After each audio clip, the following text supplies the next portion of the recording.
This is my second video of super early Oscar predictions. In this video, I'm going to be talking about the Best Actress category and talking through who I think has a good shot of being nominated and who actually might walk away with the Oscar. And even though I'm going to be making some predictions, you know, there is the caveat that this is extremely early in the year and I have no idea. I'm only going based off of what I've seen and heard, people talking about so far this season. A lot of these movies, a lot of these performances haven't even been seen. And so we're just kind of speculating at this point based off of previous work, names, collaborations, that sort of thing. So this is fun, but this could totally change by this fall and definitely by early next year. So who knows, but super fun to talk about.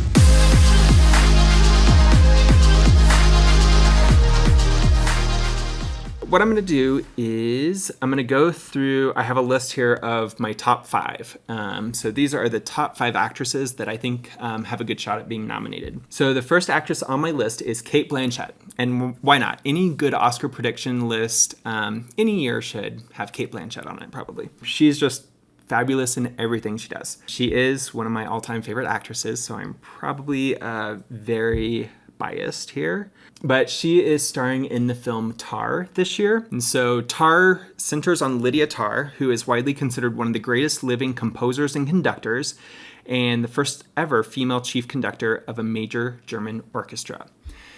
And so Cate Blanchett plays her. I don't know much more about the film at this point. There's some other great actors in the cast. It really seems like a role that could be a shoo-in for an Oscar nomination. And, you know, the Academy always loves these roles, you know, where they're playing, a real biographical character. So yeah, I mean, this early, I think she has just as good a shot as anybody else. So Cate Blanchett has been nominated for 7 Oscars in the past, and she has won twice. So that right there tells you that the Academy loves her. She's very well respected in the industry. And so, yeah, I think she has a good shot. Number 2 on my list is Danielle Dweiler for her performance in Till. So in Till, Danielle Dweiler plays Mamie Till Mobley, an American educator and activist who pursues justice after the 1955 lynching of her 14-year-old son, Emmett Till. So first of all, Danielle Dweiler, she was amazing in The Harder They Fall. She wasn't one of the lead characters, but she was definitely one of the supporting characters, had a fairly large role in it, and I think she just stole every scene she was in. She was captivating.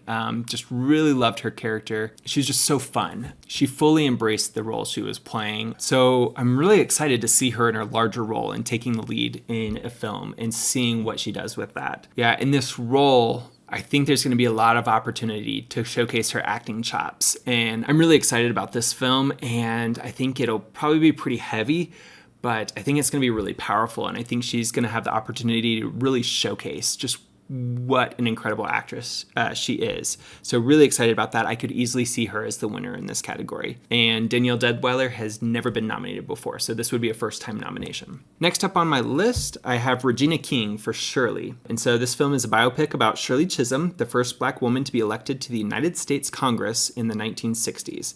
And we know, like I said, the Academy loves a good biopic. They love actors, taking on roles of real people. And so just Regina King, with the success that she has had lately and just the trajectory of her career, I could not put her on this list. I think we're going to be talking about her for a while. Yeah, so I think she has a super good shot. Regina King has been shockingly only nominated once for an Oscar, but that one time she did win for If Beale Street Could Talk.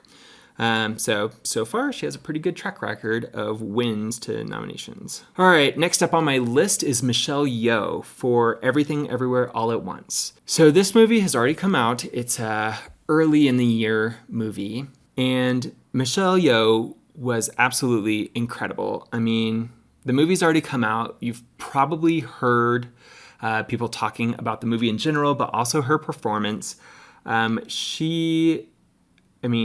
Her acting chops were just on full display. She was switching from comedy to drama. She was just so versatile. And that performance really, I think showed the range that Michelle Yeoh has. She's definitely gotten a ton of attention for this role, and she deserves every ounce of it because she really is incredible. Blah, blah, blah, blah, blah. The movie itself has gained a lot of steam and has pretty universal appeal. A lot of people from A lot of people really loving this movie. The question is not so much her performance, because the movie's already come out. We've seen how great the movie is, how she is. The question is, can she keep the momentum? So if the Oscars were tomorrow, I would say she's obviously a shoo-in for a nomination. Not a lot of competition so far, just because a lot of the big ones haven't come out yet. But the award season can be pretty long, and so it's often harder for these movies that come out earlier in the year to maintain just the momentum and the traction that they got earlier in the year. And by the time we're actually talking about and people are, voting for the nominees, this is old news. People have forgotten about it. There's a lot of recency bias when it comes to voting for the Oscars a lot of times. So my fear is that even though this is a super deserving performance, the movie as a whole will run out of steam. Michelle Yeoh has never been nominated. The closest she probably came to being nominated for an Oscar was for Crouching Tiger, Hidden Dragon, which a lot of people say she should have been nominated and wasn't, that she was snubbed. But if she's not nominated this year, that's going to be a super snub. She is just so deserving. She's had just a fantastic career so far. And she's just getting stronger every year, I think. There's no slowing down for Michelle Yeoh. Again, I think she has a great shot, just as long as she can keep that momentum going through the entire award season. The last on my list for top 5 is Emma Thompson in Good Luck to You, Leo Grand. So I don't think I would have had her in my top originally, except for this film premiered in Sundance, and the reviews that came out of Sundance about Emma Thompson were just incredible. People are saying this is her best performance of her entire career, which is saying a lot. She's had a lot of really good performances. So in this movie, she plays a woman, a retired widow, who is seeking romance and excitement after a boring marriage. She hires a good-looking young sex worker called Leo Grand in the hope of enjoying a night of pleasure and self-discovery. So yeah, like I said, the raves about Emma Thompson since the film premiered at Sundance have been so loud. I've heard a lot of people talking about her. Just her vulnerability, her ability to portray something that's so relatable to so many people. And so Emma Thompson has been nominated 5 times for an Oscar and won twice. She's won once for Best Actress and once actually for Adapted Screenplay for Sense and Sensibility. Especially since Sundance and hearing the talk, I think she has a good shot at being nominated. Kind of similar to Michelle Yeoh, as long as that excitement doesn't die off quickly, I think she has a really good chance. So in my top 5 for Best Actress, I have Cate Blanchett, Danielle Dweiler, Regina King, Michelle Yeoh, and Emma Thompson. Of those top 5, my pick right now would definitely be Danielle Dweiler. I think Till, the movie she's in, I think the subject material is just going to give her some great Oscar scenes. I think she's going to come through and just shine through her performance there. And having never been nominated, I think there's going to be a lot of excitement there. So yeah, for right now, I'm going with Danielle Dweiler. Other actresses that could be in the conversation that right now are not in my top 5. Florence Pugh in the Olivia Wilde film Don't Worry Darling. So she could definitely get some traction when that comes out. Naomi Ackie in I Want to Dance with Somebody. This is the biopic about Whitney Houston. So I don't know much about this film. I could see it going either way, but if it's really good, she could get some attention there. Carey Mulligan is in the movie She Said, which is about the New York Times reporter Megan Twohey, who Carey Mulligan plays, and breaking the Harvey Weinstein story and launching the Me Too movement. So that could be a really huge movie there, some important subject matter.